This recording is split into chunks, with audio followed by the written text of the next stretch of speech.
your time. Come on.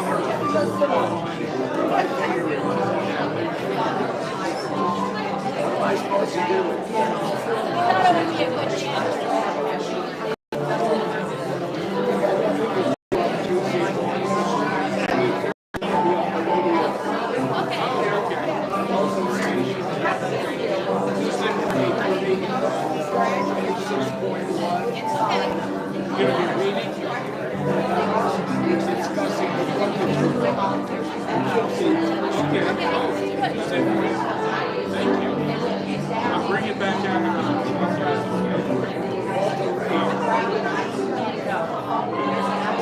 Anyway, it says hell on earth.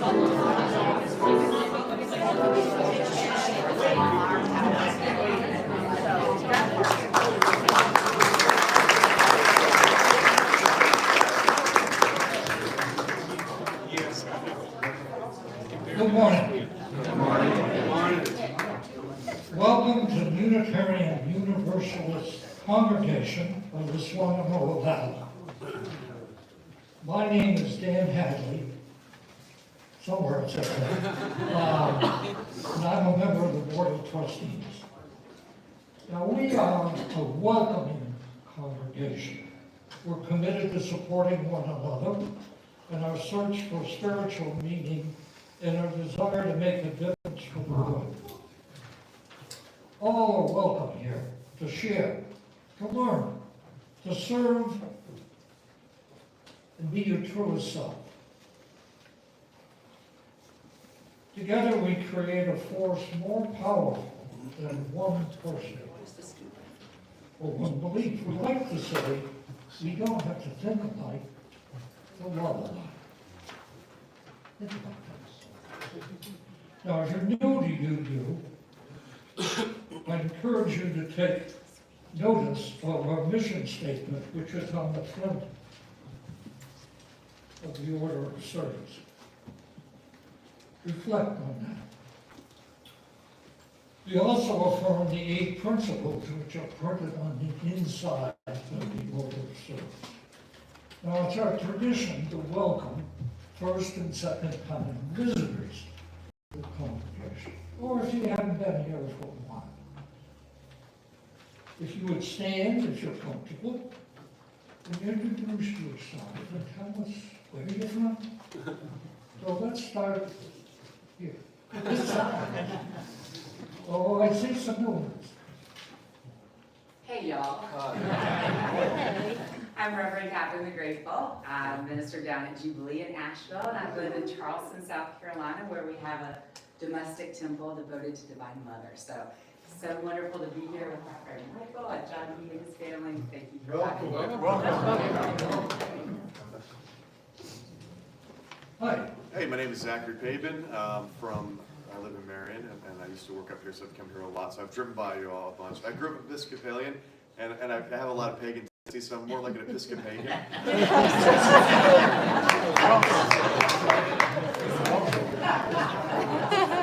Yes. Tobias Van Buren, with Winslow, speaking for both of us by permission. We're from Asheville, the big church there, just come out and check it out.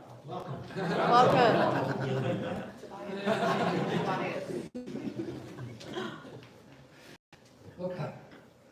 How about this side? I think I've seen some new faces.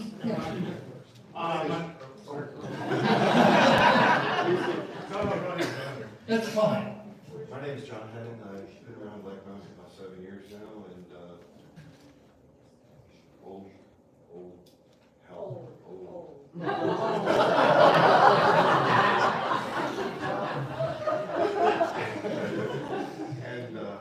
put a smile on it, yeah.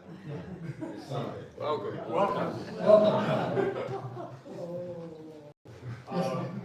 My name's Leif. I've been living here in Black Mountain area for a couple years. This is my second time coming, so I am really excited to see what the message is today.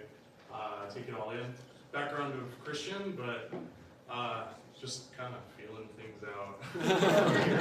So just have really appreciated how at home this feels. So it brought me back, and I look forward to knowing some of you. You don't have to apologize for being here.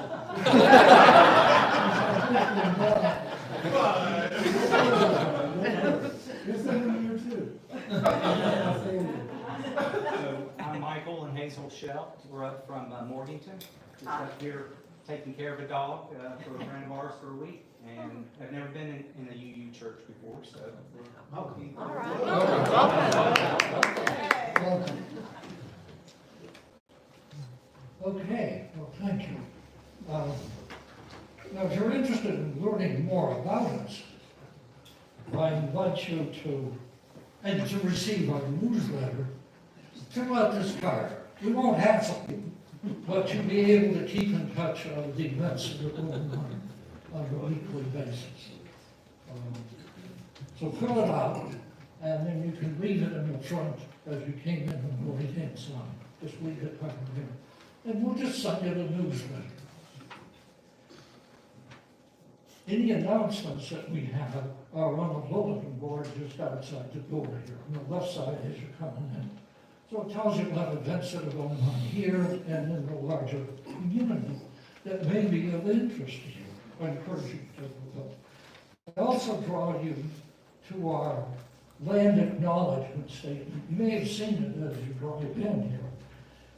UUCSD acknowledges with respect that the land we're on today is the ancestral home of the Cherokee and other indigenous peoples. The Cherokee, through stewardship, understanding, and conservation, survived and thrived on this land. We acknowledge their enduring connection to their homeland. I'd like to invite you to turn off your cell phones, but at least so they won't ring. And also turn up your hearing aid.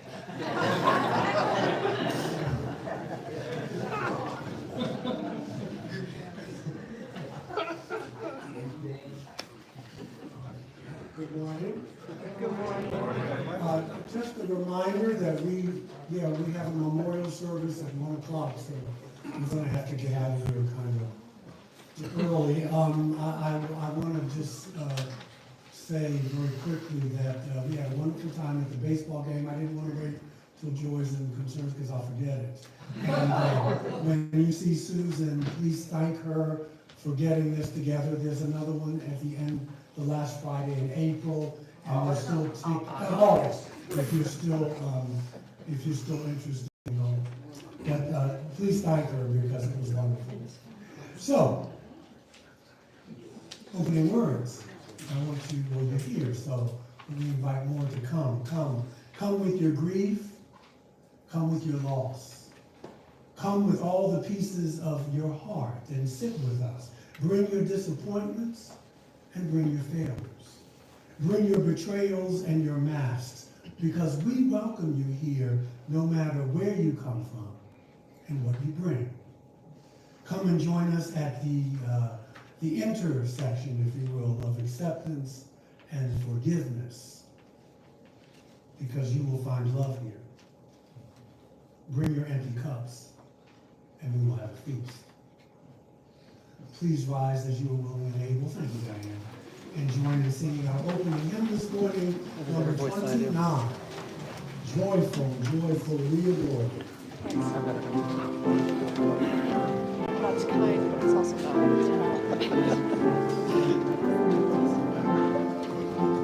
This one's kind of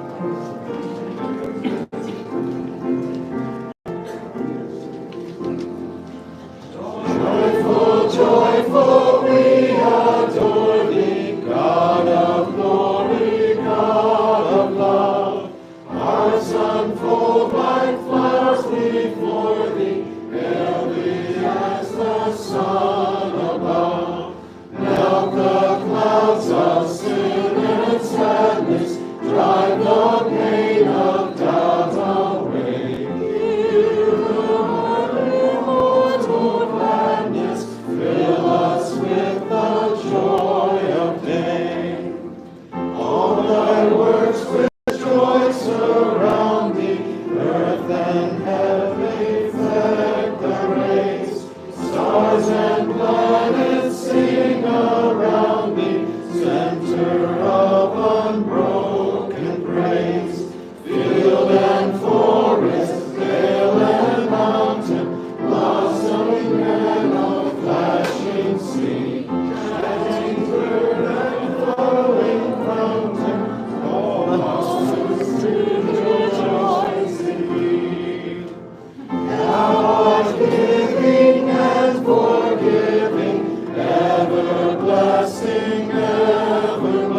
spring of the joy of living, ocean depth of happy rest. Ever singing, march we onward, victors in the midst of strife. Joyful music lifts us onward in the triumph song of life. Please be seated. Our responsive reading, because the time is going fast, is number 547. It's called Summer Meditation. Let's read it responsibly. Now blows the wind with soft, relaxing warmth. The sun beats down, the schools are out. Children swarm in the playgrounds and the streets, and eager city folk, vacation-bound, crowd the broad highways. The lakes and seashores lose their solitude, and all the world seems turned to carnival. What of ourselves? There could be now deep peace, a time for soul searching. We might turn to examine our own lives, to sort and probe our tendencies of thought. To sift the true from false and the things of doubt. The beautiful from ugliness unmarked. The sun beats down. It is time for a pause. Even the trees seem resting for a time, as if to meditate and gather strength for the more strenuous times that lie ahead. And shall not we? Here's the unfinished clay, half molded, that still waits on us. To think what we have been, and as we are, still yet have to become. All right. So, I signed. Sounds like the Nobel Prize. Anyway, this is the time when we invite you to come and share a joy, a concern, a sorrow, whatever you want. Don't be too long. Get out of here. But the mic is yours and the floor is yours, so please. I'd like to start by saying we're so edited to sing that hymn. 51 years ago, we sang it at our wedding. We sang it at my dad's memorial service. So every time we sing it, it brings back many memories. Thank you for including it.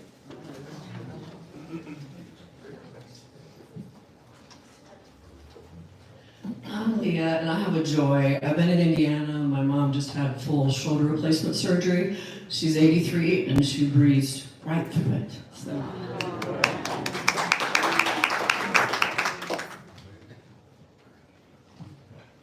I'm Kathy, and he's Davis. And talk about joy. This man here, Toby, married us on Sullivan's Island Beach 43 years ago.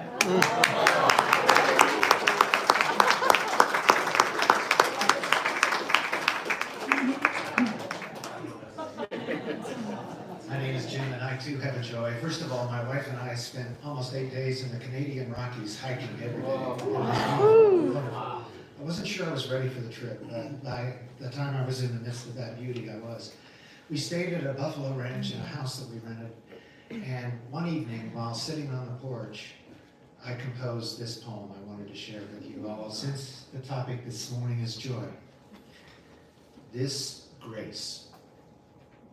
Sitting on this green porch at sunset, meadow with abounding deer in foreground, towering treeless top mountains behind, sunlit cirrus clouds float higher still.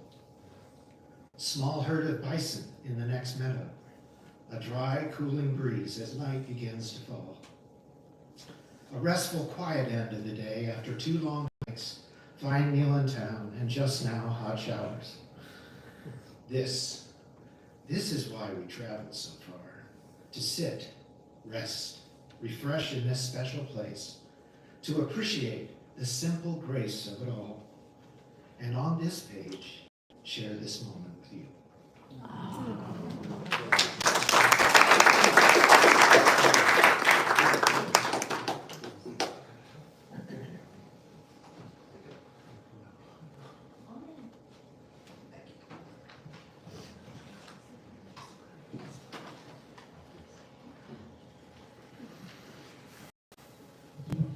I'm Andy, and I want to share a simple joy about connections.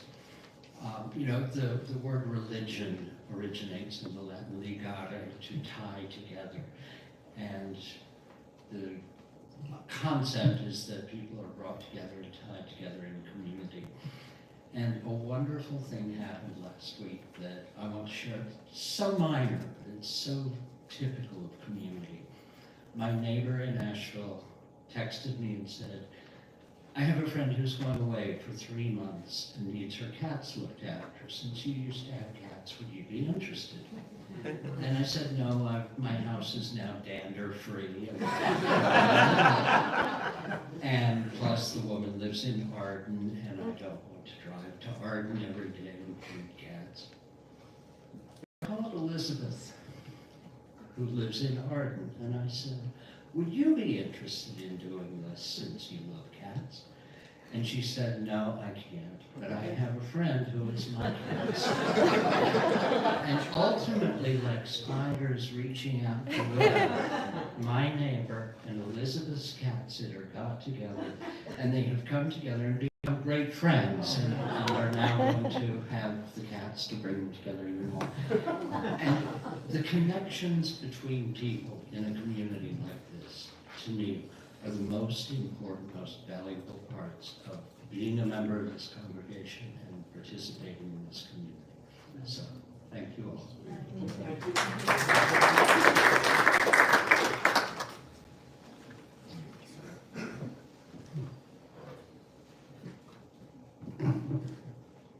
Good morning, I'm Maggie O'Neill. Speaking of connections, my husband and I were planning to go to Ireland, and his health is poor right now. He's having some pain and he can't walk very well. So he told me that he wasn't able to go. And I told my friends that I was gonna probably cancel the trip. But one of my friends from UU here, Susan Hurley, said, but I've never been to Ireland and I really want to go.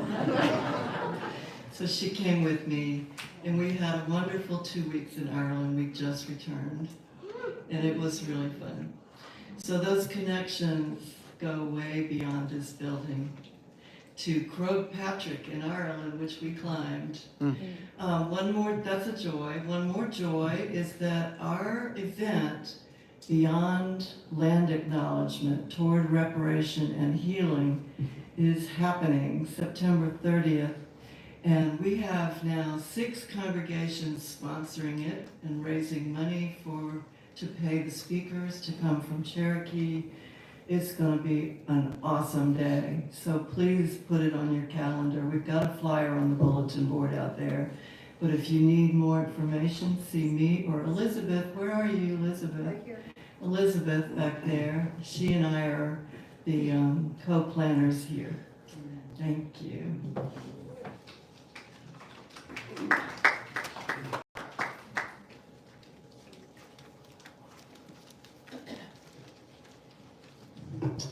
Good morning, Larry Perlman. I have a joy and a concern. Before I get into that, I would like to ask all of you not to say anything more about how wonderful Ireland is, because Marty's been trying to get me to go, and I don't want to go. And my concern deals with our friend, and my joy deals with our friend Jessica Thomas. She had a successful surgery on Thursday, came out of that okay. My concern is she has to move from her current group home and they don't know where they're going to place her yet. So she has a lot of anxiety about that, and she has an anxiety issue anyway. So just keep her in your hearts. She asked me to ask you to keep her in your hearts. Thank you.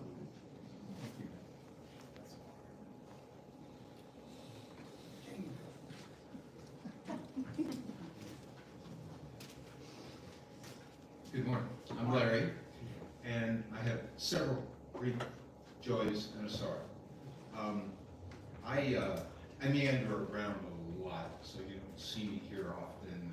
I celebrate. I'm more grounded in my Catholic tradition, but also my daughter Asher, who's been in Asheville for some 14 years, is Episcopalian, so I join her sometimes, and I do some other meanderings around and enjoy that.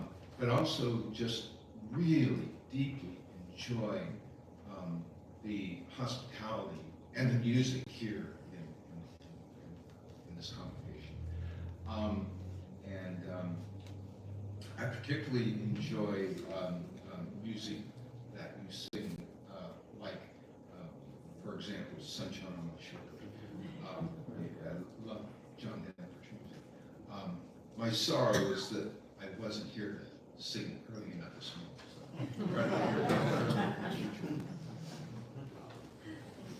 I would like to share two joys, and I'm just going to stay here. That's okay. This is Jane Carroll. I'm Jane Carroll. This is Jane Carroll. My first joy is a result of a lot of the hard work that so many of you have done and the gifts of your resources. Our New American family, the whole family, has gotten asylum. Oh, wow.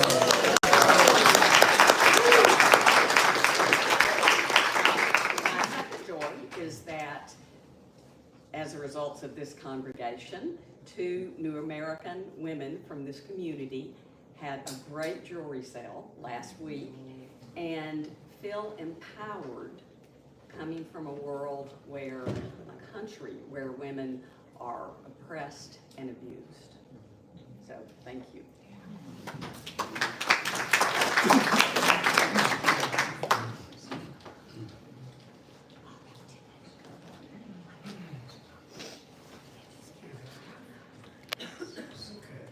I have a joy that I don't know if you listened to the hearings last Wednesday on populated cosmos. And so I never thought I would hear that being discussed by Congress. I wouldn't want to be the whistleblower for blowers and their families now. But it's time we kind of grew up and got it that we're not alone. For 25 years, I talked about this with my own experiences, and I was told to stand down when I was crazy. What kind of minister was I? And now I can say, I told you. I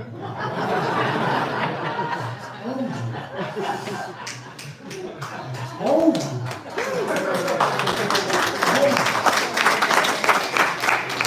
So that made me very epic. I was very emotional because there are a lot of people who did not live to see this, and some people could not live to see this. So history was made, and if you didn't check it out, you can't live in a bubble. We are not alone, and we never were.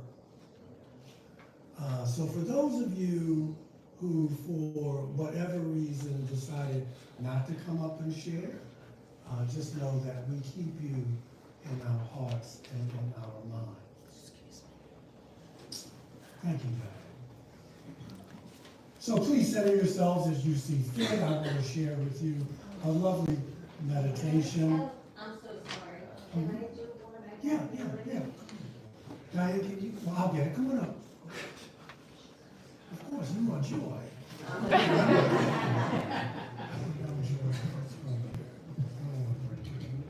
Thank you for breaking.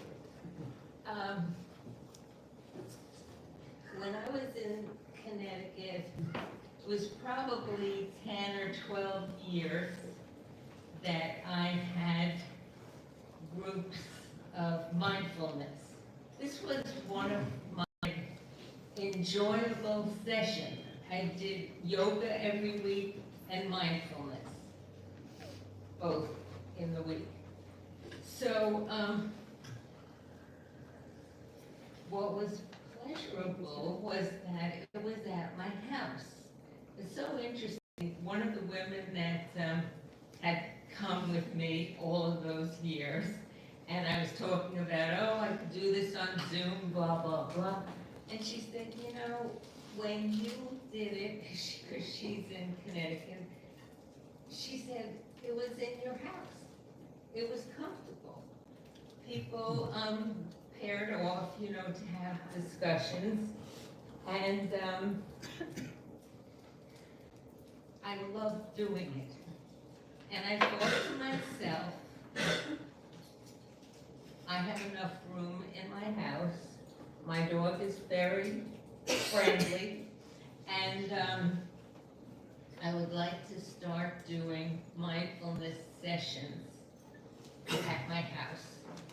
So I'll just give you the tiniest idea about it. It starts out with body scan, walk through the body, which feels usually very relaxing, and you're like, oh, what was that? I didn't know how that felt like that.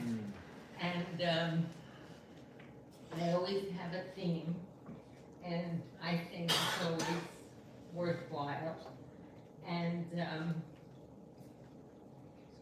so it's the pairing, sharing what that means to them, the theme, and they often get interested in other things like, oh, my wife was out for so long, I was worried, you know, whatever it is, it's just sharing. And at the end, we all feel connected and different. But the theme is very, very important.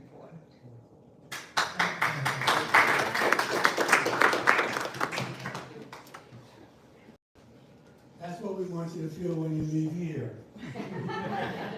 Of course. A little different. Where was I?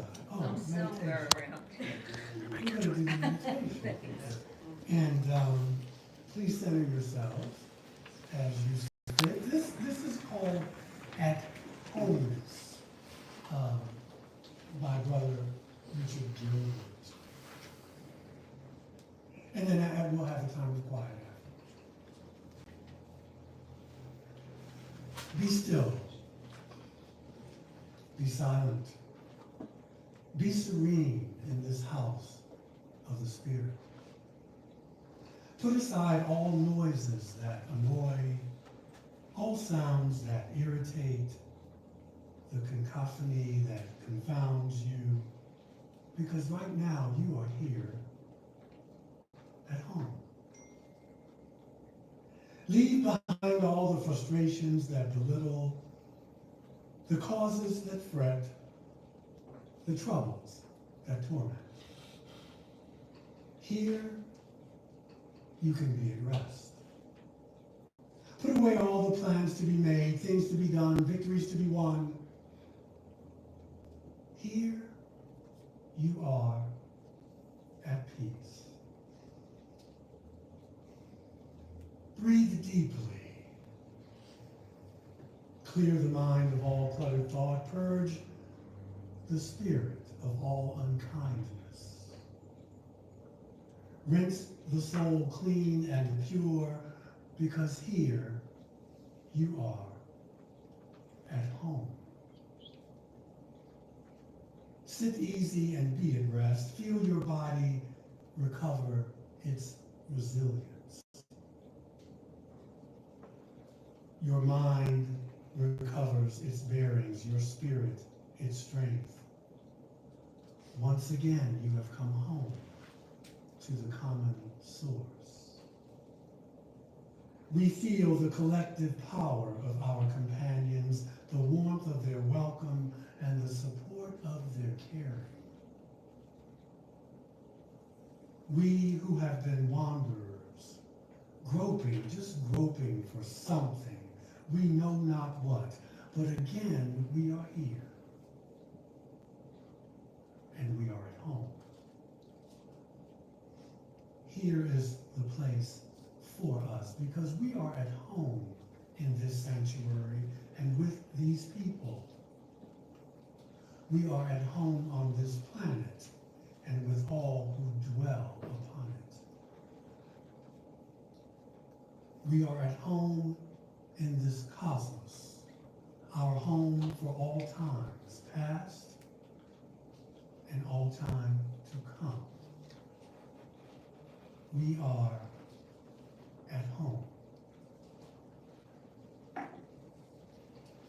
now, while our minds are one for this brief moment,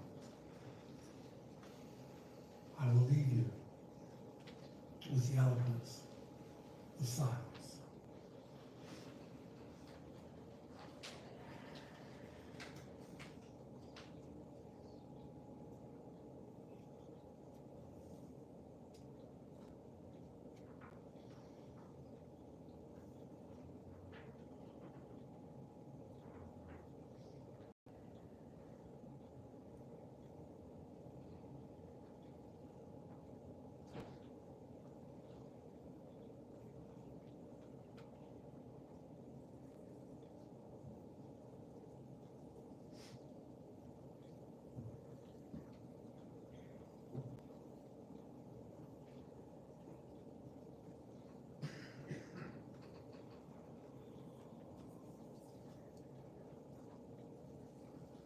And so it's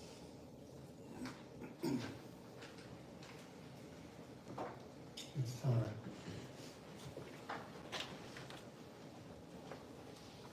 to collect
Thank you for generously giving, and it is gratefully received, I can assure you. I don't have any bad jokes, but I know, and it hurts me to my heart. But I do have, and this is more, I think, for the benefit of those of you who've never been here before or don't know. I mean, we try to be able to laugh at ourselves as people, but especially as a denomination. So I will share with you 2 jokes. And then we will talk about jokes. But they're really no. How many Unitarians does it take to change a light bulb? I don't know, Michael, how many? I'm so glad you asked. We choose not to make a statement. I feel like I'm at the White House. We choose not to make a statement either in favor of or against the need for a light bulb. However, if in your own journey you have found that the light bulb works for you, that is wonderful. You are invited to write a poem and compose a modern dance about your personal relationship with your light bulb. Presented next month at our annual Light Bulb Sunday service, in which we will explore a number of light bulb traditions, including incandescent, fluorescent, freeway, long life, and tinted, all of which are equally valid as to luminescence.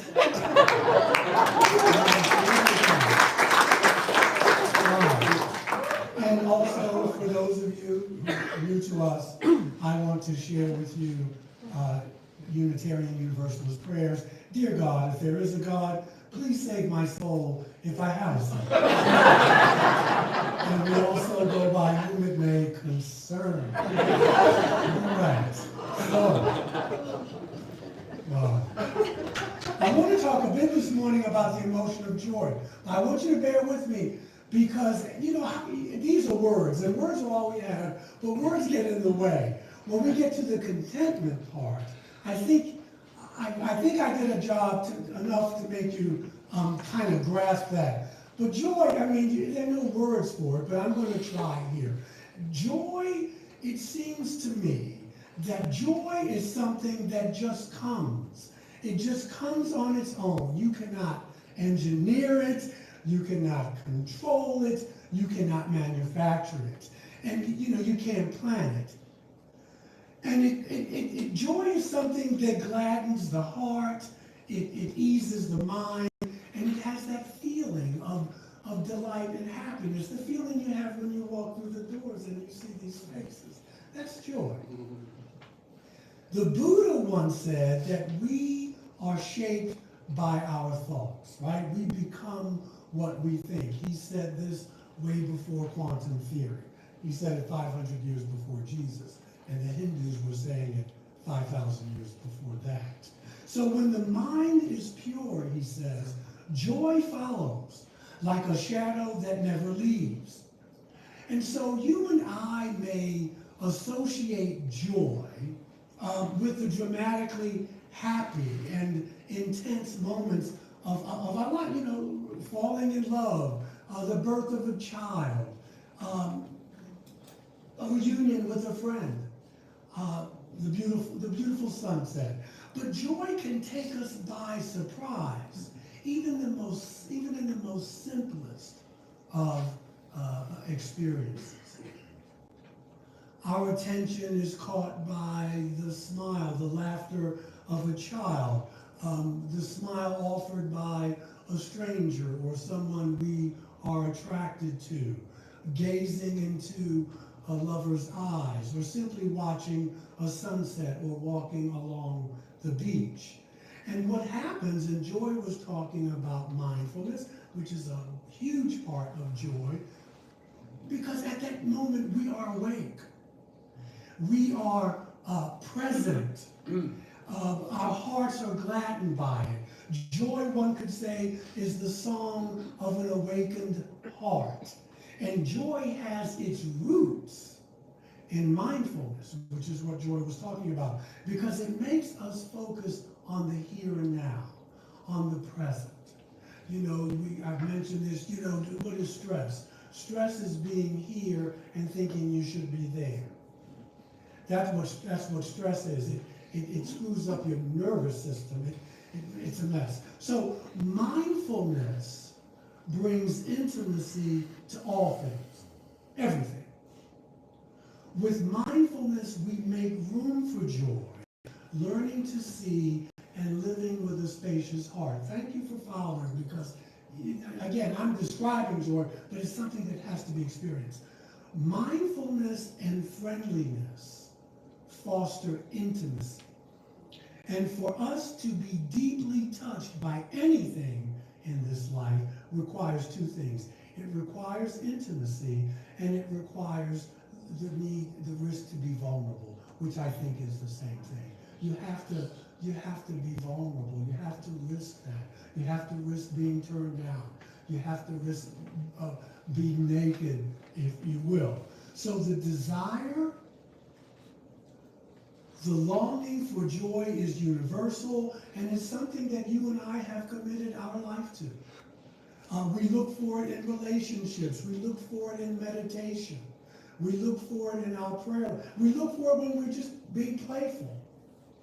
It is in moments of joy that we fully become ourselves, vibrant human beings, resplendent, I love that word, human beings, and thankful and grateful human beings. Joseph Campbell once said that what we are truly seeking for is the experience of being fully alive.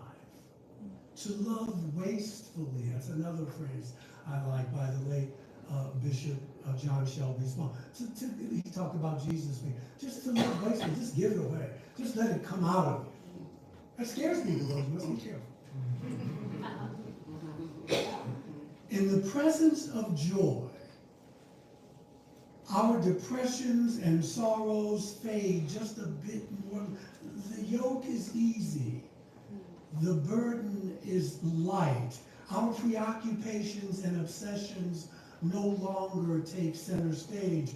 Our anxieties and compulsions are, even just for a few moments, vanish. You lay down the sword, you put down the cross, you pull the splinters out. You just say, it doesn't really matter.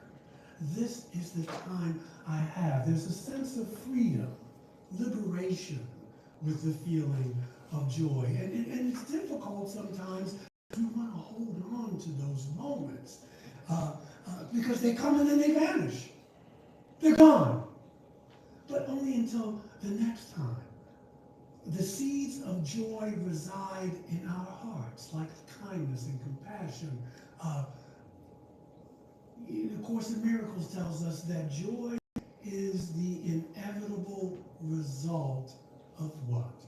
Of gentleness. Gentleness means that fear, says the channel in the Course, is now impossible. Fear is impossible. And what could come to interfere with joy? The open hands of gentleness are always filled. Why would you not be joyous? They are sure and they are beloved and they are safe. Joy goes with gentleness as surely as grief will come with a sense of attack. Joy is your song of thanks. We got through it. Now contentment. No, joy is hard to me. I'm not going to think I'll do that again. So keep your playbill. Keep your playbill in contentment.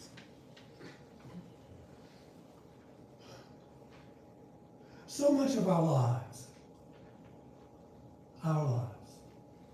is spent rushing into the next moment with our plans, our anticipations, and with our expectations. Me, all of us. We wait for one thing to be over and for something else to begin, looking for the better and the more fulfilling moment. We complain. We complain that, as Lincoln said, roses have thorn bushes, or we complain that thorn bushes have roses. It's just never enough. And this speeding up of life, it appears to give it meaning, but it really doesn't. That's why Gandhi reminded us that there is more to life than increasing its speed. And so our hopes and dreams capture our lives and our attention, and we anticipate a future joy, if you will.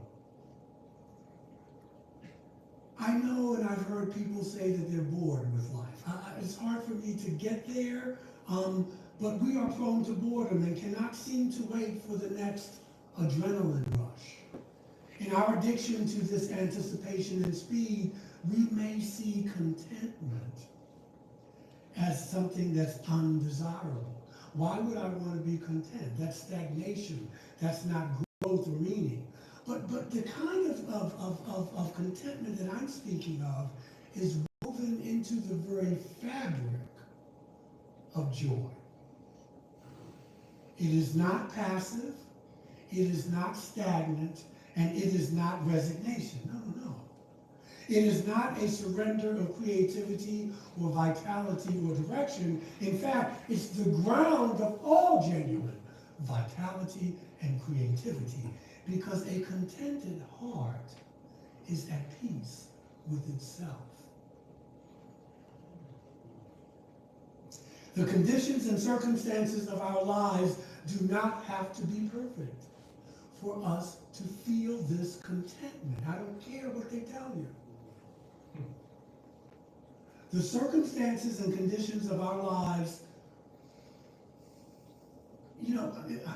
it's the art of resting in the moment. We go back to joy in our mindfulness class. It goes back to that I am content right here and now. There's no place I have to be. There's nothing else I have to do. And now, this doesn't mean the absence of the difficult and challenging, but it's the absence of resistance and argument with what is difficult and challenging. I'll give you an example. It may be apples and oranges, but I don't know. Like some of you, a retired therapist or therapist, and I had to go through a lot of training as a minister with pastoral care, and I was in therapy myself and all of that. And so, but what we do is we don't do it on purpose, I think, but we learn to pathologize. By that I mean, it's hard for us to believe that people can be content in some ways. If something happens, it rises up. Well, we have to debrief them. We have to help them unpack it. We can't trust that. We don't need to have a congregational meeting about that. We don't have to do that. We got to be able to trust. People instinctively know what they need to do. They know, yes, I'm the minister. And so if you go to the hospital and you don't tell me, that's okay. I don't want you to complain about, well, Michael never visited me in the hospital. But I trust that you know how to take care of yourself, that you have a support group and this, that, and the other. But if you're a caregiver, or if you got this bug, I got to fix it. I have to, we got to unpack all this. And you see the stress that comes up with that? I got to fix that. No, if you need me, you will let me know. Does that make sense? Because it's contentment there. We find contentment in the mind of a friend, a place of refuge and confidence. In many spiritual traditions, contentment is the first training of monastics. I'm not saying you should do that, but living a life where their survival relies on the generosity of others, they learn to be content with whatever food they're offered, whatever clothing is given, and whatever accommodation is required, or even if none is provided at all.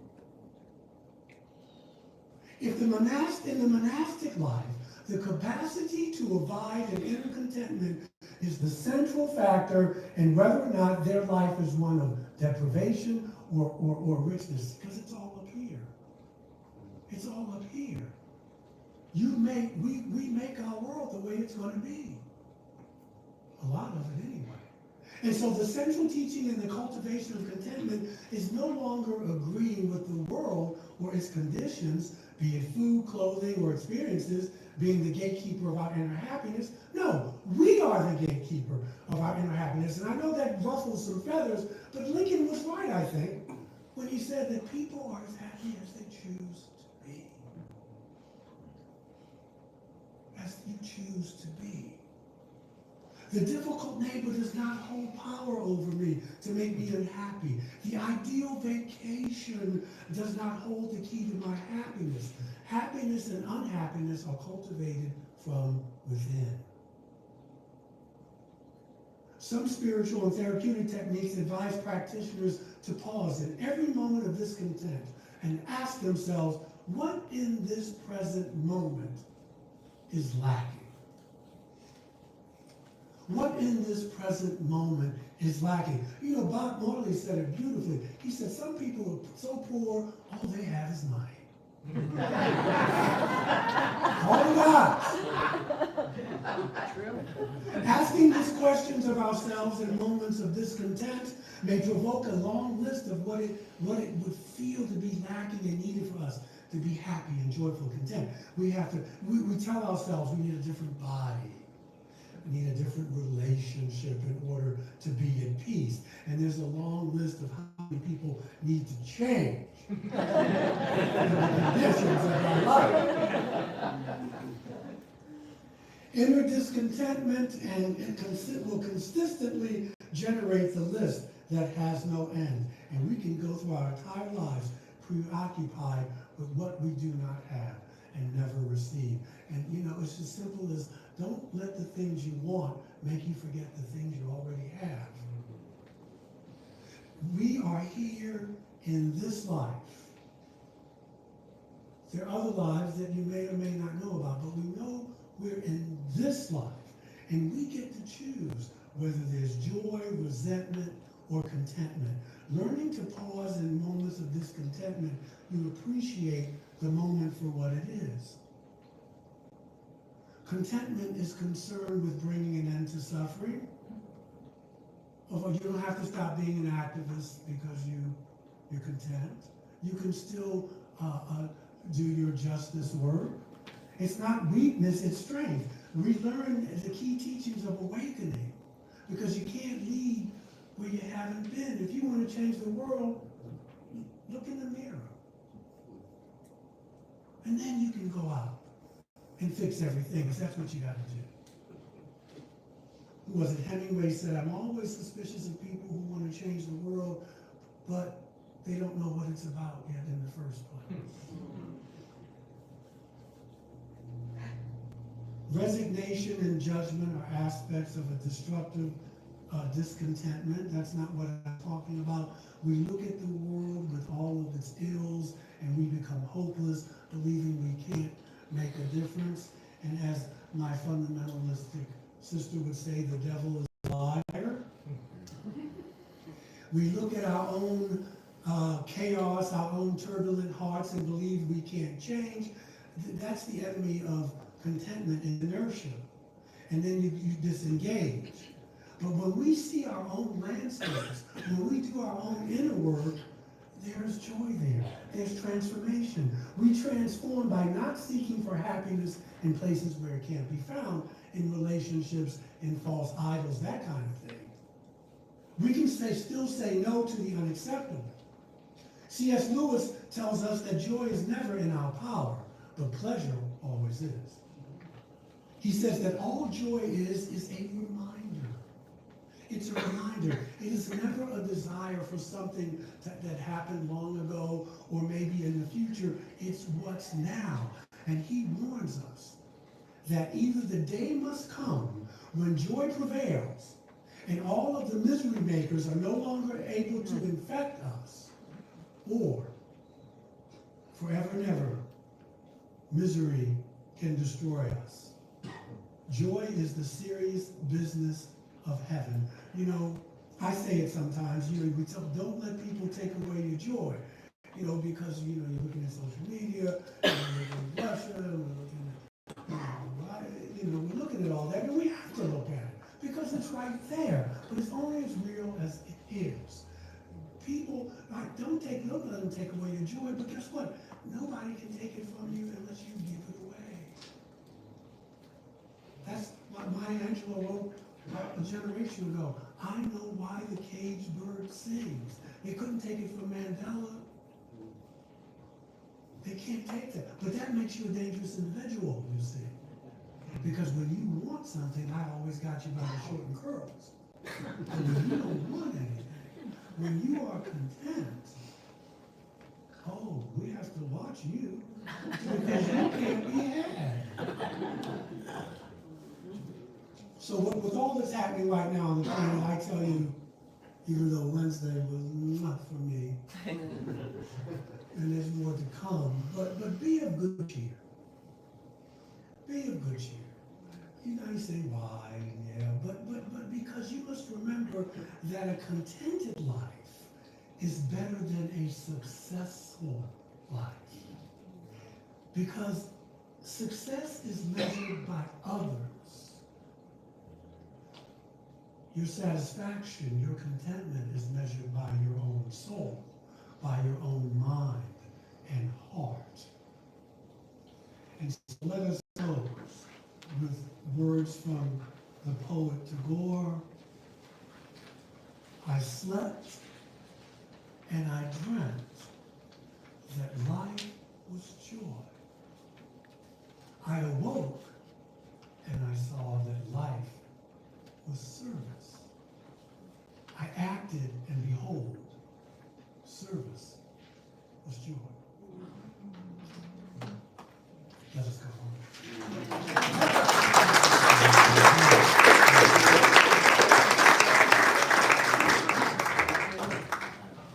Beautiful. Our closing hymn, number 100. please rise as you were willing and able, because now we have peace on earth.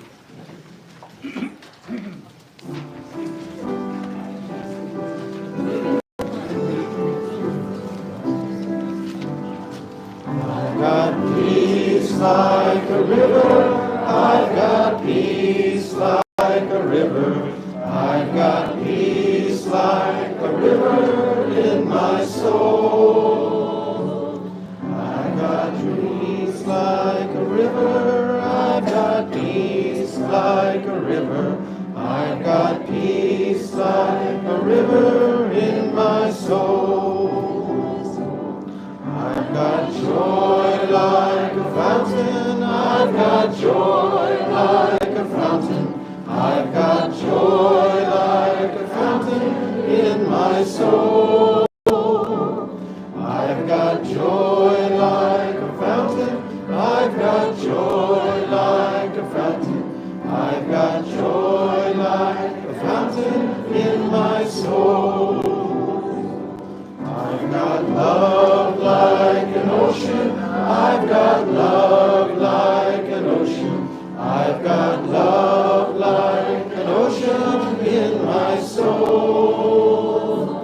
I've got love like an ocean. I've got love like an ocean. I've got love like an ocean in my soul. I've got pain like an arrow. I've got pain like an arrow. I've got pain like an arrow in my soul. I've got pain like an arrow. I've got pain like an arrow. I've got pain like an arrow in my soul. I've got trees like the raindrops. I've got tears like the raindrops. I've got tears like the raindrops in my soul. I've got tears like the raindrops. I've got tears like the raindrops. I've got tears like the raindrops in my soul. I've got strength like a mountain. I've got strength like a mountain. I've got strength like a mountain in my soul. I've got strength like a mountain. I've got strength like a mountain. I've got strength like a mountain in my soul.